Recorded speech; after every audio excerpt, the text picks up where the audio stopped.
నుంచి power purchase agreement ఒకటి, రెండవదేమో Bhadradri thermal power station, మూడవది యాదాద్రి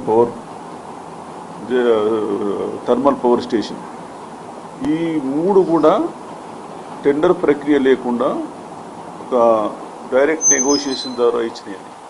మొదటిదేమో ఛత్తీస్గఢ్ అక్కడ పవర్ ఏజెన్సీకి, రెండేదేమో ఈ నిర్మాణానికి BHEL కాంట్రాక్ట్ ఇవ్వడం. అయితే అందరికి లెటర్ రాసి దాదాపు 25 మందిని ఐడెంటిఫై చేసినాము. ఈ ప్రక్రియలో నిర్ణయం తీసుకున్న అధికారులు కానీ లేకుంటే అనధికారులు కానీ వాళ్ళందరికీ అందరూ కూడా వారు జవాబులు ఇచ్చినారు. ఒక మాజీ ముఖ్యమంత్రి చంద్రశేఖరరావు గారు జూలై ఎండింగ్ వరకు టైం అడిగినారు. అయితే మేము వాళ్లకు లెటర్ రాస్తూ మ్యాక్సిమం జూన్ 15 వరకు ఇవ్వండి, మాకు టైం లిమిటెడ్గా ఉందని. ఇంకొక అధికారి కూడా రావాలి. అయితే వాళ్ళు ఇచ్చిన సమాచారాన్ని ఆధారంగా తీసుకొని అంత మునుపు BHEL మాజీ CMD అండ్ ఇప్పుడున్న CMD వాళ్ళతో కూడా ఇంటరాక్షన్ అయ్యి ఏ పరిస్థితులలో ఈ కాంట్రాక్ట్లు పొందడం జరిగిందని క్లుప్తంగా ఇంటరాక్షన్ జరిగింది. అంటే వాళ్ళు రిటర్న్ కూడా ఇచ్చినారు, మౌఖికంగా చెప్పినారు. నిన్న ఈ మన ప్రభాకర్ రావు గారు CMD గారు, ఫార్మర్ CMD జెన్కో, ఆయన ప్లస్ సురేష్ చందా అప్పటి ప్రిన్సిపల్ సెక్రటరీ, వారిద్దరితో ఇంటరాక్షన్ అయింది. అది కానీ సారాంశం అంటే డీటెయిల్స్ పోకుండా చెప్పేదంటే ఈ మూడింటి కూడా నిర్ణయాలు కేవలం అప్పటి రాష్ట్ర ప్రభుత్వం తీసుకునేదే తప్ప జెన్కో కానీ ఇతర ఏజెన్సీస్ కానీ వాళ్ళు స్వతంత్రించి తీసుకునేవి కాదు అని. ఈ సెక్రటరీ వాళ్ళు నిన్న మాట్లాడింది సురేష్ చంద్ర, ఆయన కూడా నేను లిమిటెడ్ పీరియడ్లో ఉన్నాను, నా పీరియడ్లో ఈ నిర్ణయం తీసుకోలేదని. ఈరోజు SK జోషి గారు, తర్వాత అరవింద్ కుమార్ వాళ్ళను కూడా ఇంటరాక్షన్ చేయడం జరిగింది.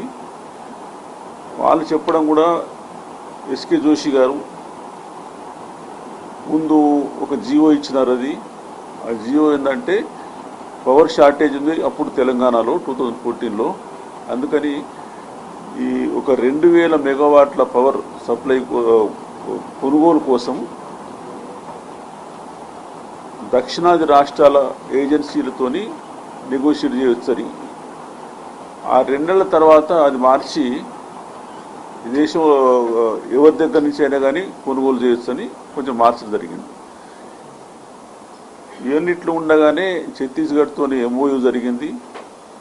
ఆ MOU తర్వాత పవర్ పర్చేజ్ అగ్రిమెంట్లో ఈ గవర్నమెంట్ అధికారులు కాకుండా ఈ CPDCL పవర్ డిస్ట్రిబ్యూషన్ కంపెనీ వాళ్ళతో చేసినారు. అది అయితే అరవింద్ కుమార్ గారు ఒక లెటర్ నవంబర్ ఎండింగ్ ఆఫ్ 2016లో ఒక డీటెయిల్ లెటర్ రాసినారు. ఎవరికి? మన రెగ్యులేటరీ కమిషన్. ఇప్పుడు మనం పవర్ పర్చేజ్ అగ్రిమెంట్ ఛత్తీస్గఢ్తో చేసిన తర్వాత చాలా ఆర్థిక భారం బయటట్టుంది. అది అదే మనం ఓపెన్ మార్కెట్లో బిడ్డింగ్ ప్రాసెస్లో పోతే మనకు చాలా డబ్బు ఆదా చేసుకునే అవకాశం ఉన్నదని ఆ లెటర్ రాసినారు. అది దాని తర్వాత ఏం జరిగింది అని అంటే, ఆ తర్వాత నేను సెక్రటరీగా లేను, వేరే పోస్ట్కి వచ్చినాను. తర్వాత పరిణామాల కోసం మేమంతా ఫైల్స్ అన్ని చూస్తున్నాము, ఎవరెవరు ఏం చేసింది అన్నది.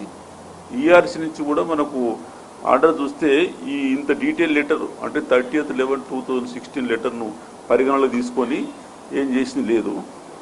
ఆ మధ్యన ఒక ఇంటరిమ్ ఆర్డర్ పాస్ చేసిన వాళ్ళు ఏమనంటే, మీరు PPA పవర్ పర్చేజ్ అగ్రిమెంట్ కింద ఓన్లీ ఛత్తీస్గఢ్ రెగ్యులేటరీ కమిషన్కి అధికారం ఇచ్చినారు. అది మామూలుగా అయితే 2 రాష్ట్రాలు ఉన్నప్పుడు సెంట్రల్ కేంద్ర రెగ్యులేటరీ కమిషన్కు అధికారం ఇవ్వాలి, దానికే అధికారం ఉంటుంది. అది కానీ 2 రాష్ట్రాలు ఒప్పుకొని ఓన్లీ ఛత్తీస్గఢ్ ఇచ్చినారు.